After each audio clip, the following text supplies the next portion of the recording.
All right, I am back on the channel with a back-related update. I haven't done one of these in a while.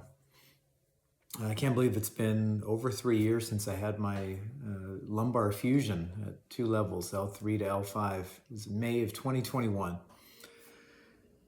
So I'm now in my early 50s, and I've been dealing with this for, 3+ years. And I've got to say, I've been doing, I think, reasonably well at this point. I think it's important to say that I still have good and bad days. I mean, they always tell you that after surgery, you're gonna have some days where you feel better and blah, blah, blah. I think it's just part of the deal now moving forward. I've had definitely more good days than bad days, especially recently. I think I've had a long time to kind of get a sense of what my limits are and avoid the major setbacks. It's not to say that sometimes I don't get kind of enthusiastic with working out and that kind of stuff, and I overdo it and I kind of pay for it. But I've definitely kind of learned how my body is now moving forward. I think one big change for me, several months ago, I just decided that no matter what, I was going to focus more on just plain walking than I had been. And I think the daily increased movement just at that kind of basic level has really helped. I mean, I still hike. I try to do that at least once or twice a week. Sometimes, fairly intense, 5 to 8 miles, sometimes climbing 1,000 feet or two as I do it. I still ride my stand-up Elliptigo bike. I've done a video on that in the past. If you're not familiar with it, take a look at the video or just look it up. It's Elliptigo, Elliptigo. They make stand-up bikes that really look like an elliptical machine, but the one I have is more of a stand-up. It looks like a mountain bike, except there's no seat. It's an awesome workout, a killer workout, because when you're forced to stand up, which is why I got it, because I don't have to bend over. Everything is like raised. So the platform's higher, I'm standing up, the handlebars are really high up, so I don't have to bend over whatsoever. I mean, I've given up riding my old mountain bike because I'm crouched over all the time. And it burns your quads. If you imagine there's not really much rolling that happens. I mean, you really slow down when you're not pedaling. So it's an awesome leg workout. It's like the best thing I can do that approximates like speed training or sprints, because I'm pretty much avoiding running. I just don't think that's worth it after having lumbar fusion at a couple of levels. So I still do the elliptical bike, just try to mix things up, but sometimes I don't even really consider it part of my workout, but I'll even walk to the gym and walk back, and I'll still do like the elliptical machine at the gym or a recumbent bike at the gym, or have one at home. I've also incorporated walking backwards a lot, which really does work your other muscles in your legs. So sometimes I'll walk a few miles and half of it will be backwards, and I just kind of switch back and forth. So I've had some of my best months the last few months, averaging 12 to 13,000 steps a day. Although I do count like the bike riding steps and the elliptical and that sort of stuff in that equation. So it's not just physical walking steps, but it's any kind of movement having to do with, walking, hiking, biking, elliptical, what have you. I'm still able to coach my daughter's travel softball team without any real restrictions. I can swing a bat, I can pitch to the girls, and my back does pretty okay. I mean, sometimes if I do a lot of it, my back, that's really the only time my back kind of gets sore, but nothing crazy. Icing it or alternating cold and heat works pretty well. I've been lifting weights on average every other day. I don't do anything crazy, with the intensity or the amount of weight. I'm probably lifting, I don't know, maybe 60 to 70% of what I used to. I used to do a fair amount, but there's no way I'm going to take a chance like that. Because I know when I overdo it, I can feel it on my back. So just, trying to keep it reasonable and not aggravate anything or put myself in vulnerable spots or positions. There's certain exercises and weights that I don't do. I'm not doing squats and that kind of stuff. I don't want to put more pressure on the adjacent segments, above and below the fusion. I will still stretch out, hang from a bar, or use my inversion table. That does feel really good, and I think it does make a little bit of a difference as far as some of my symptoms, of which I still have. For me, the biggest thing was the nerve stuff in my legs and my feet, especially my feet. You kind of deal with the leg stuff a little bit easier, but when it's in your feet, it does feel strange. Kind of the numbness, the tingling, the paresthesias, or the kind of the odd feeling. Sometimes, like something's itchy or on my skin, that kind of thing. And again, with my feet, one foot or the other, pretty much at all times has something that feels odd with it. Little numbness and tingling, those odd feelings. It fluctuates. It will go, kind of back and forth, here and there. But honestly, at this point, I think a lot of it's psychological. There are times now where I don't even think about those feelings in my feet. A good percentage of the time, I don't think about it. Where earlier in the recovery process, I'd be kind of focused on it. It'd be on my mind a lot, and that does kind of wear on you. So I think part of this whole healing process, I think it depends on what symptoms you have. Some people just have more back pain and issues. For me, it was the nerve stuff. Maybe the longest piece of it, of the recovery, is the psychological or mental piece as opposed to the physical one.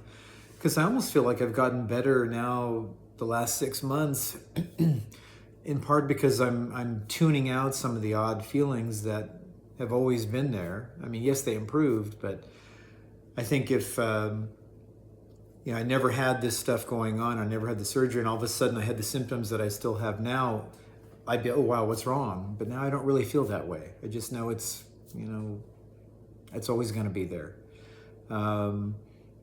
But it's nice to not have that much conscious thought spent on it anymore.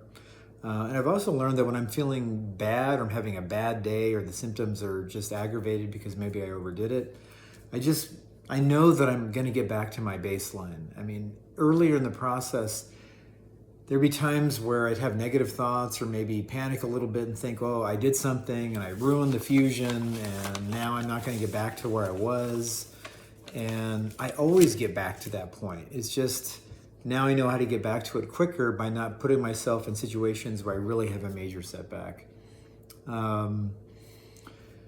Some other things like my back, as I mentioned, doesn't really hurt that much. It does get stiff and tight if I overdo it. And really the area around the fusion, of course, is not flexible, just given that it's all fused together. So, that's just always going to be there. Again, I might feel it if I overdo the hiking or the weightlifting. So now I kind of know what my limits are. Again, I'll alternate heat and cold packs if for some reason my back is hurting. I used to get a bunch of really nasty muscle spasms for many years before I had the surgery, and I haven't had anything like that. There were a few times where, I thought it was going to get worse, and it hasn't really happened. So I've been very fortunate that way. But I'll be honest, I don't bend at the waist. I still use my little grabber sometimes, which is very convenient. My surgeon said that I shouldn't eliminate bending. And it's not that I don't bend at all. I do a little bit, but like a full bend at the waist, I'm definitely still a little afraid of that, if anything. So I'm careful with those movements. Definitely use my legs more than I ever have when it comes to picking things up and that sort of thing. If you've seen my other videos, you know that finding the right shoes was like the biggest thing for me, just given the nerve stuff in my feet. And I was searching for the right kind of shoes for a long while. And I've pretty much exclusively settled on Skechers for everything that I wear outside the house. They have great walking shoes that can double as kind of quasi dress shoes. And they feel just so good. And they've come out with some new hiking shoes that are slip-ins, so you don't even have to tie them. And they're very convenient. And they also feel very, very good and great when I'm hiking. I mean, sometimes I feel like there's really nothing wrong in my legs when I'm feeling that good in some of those shoes. If you want more specifics about the models that I use, I mean, send me a message and I can get back to you on that, about the specific models that have worked for me. And I really feel best when I get the extra wide shoes. I mean, my feet aren't that wide, but the wider shoes just give you more room. There's not as much constant pressure on my feet. And I use socks that are looser. And the less pressure I have from those things, the better my feet feel. I mean, it's pretty much that simple. But Skechers have really, I mean, I never had Skechers shoes before, but I was pretty desperate to try everything. And they just really work for me for whatever reason. Around the house, and well, in the beginning, all I could wear was pretty much Crocs because I didn't really want anything touching my feet. And I don't wear Crocs anymore. I don't need to. They don't really offer the support that I need, I don't think. I have high arches, so it makes it a little bit more difficult to wear Crocs, I think. They're pretty flat for the most part. I wear OFOs around the house. The slippers they make are so comfortable. They feel just so good. That's what I wear around the house. They're awesome. But even my old hiking Crocs, they do make hiking Crocs. And when I was just starting to hike again, those really helped me through that rough patch. I don't even take those with me anymore. So it's pretty much Skechers through and through. Let's see, another big thing. You know, a couple years ago, I really wanted to get off of my pain nerve medication, Neurontin, or gabapentin is the other name for it. And I tried to get off of it probably, I don't even know when that was. I'd have to look back, but it was probably a year and a half in, thereabouts. And when I tried it the first time, my symptoms seemed to get worse. And now in hindsight, I'm not sure that it was because I was tapering off the medication, or maybe, you know, in those days I had a lot of fluctuating symptoms. So it's hard to know exactly, but it seemed like that made a difference. So I got back on the Neurontin and I was on it for a while. And over the last few months, I mean, I haven't taken it now in many weeks, if not a couple of months. So I slowly tapered off like you're supposed to, and I feel like I just don't need it anymore. So far, so good. It's hard to tell if it's, you know, different at all. I mean, maybe a few achy, more upper leg related nerve issues at times, possibly, but I'm not even sure about that. But if it is, it's nothing significant. And I almost never take Advil anymore unless my back and my muscles are really, really sore for whatever reason. I do take calcium supplements. My surgeon wanted me to do that after the surgery just to maintain bone strength, and I've done that kind of consistently since the surgery, but I really don't take anything else on a regular basis. So Neurontin is gone, and let's hope I don't need that again. That's the goal. So really the bottom line is, I mean, my situation isn't perfect, but I know I made the right choice with this surgery, and I'd be much worse off if I hadn't had the surgery. I don't even know if I'd be walking. It was horrible. Just the burning and the pain and inability to walk, really.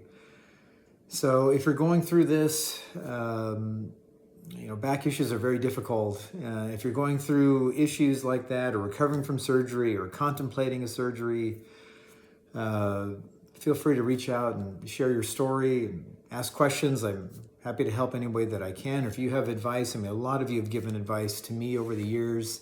It's been very, very helpful. Everybody's version of this is different. Backs are pretty touchy. And, you know, I think if we all kind of share information, it can only be helpful. So again, I really appreciate all the help everyone's given me over this time, and I'd like to give some of that back. So drop some comments below. Let me know how you're doing. And until next time, take care.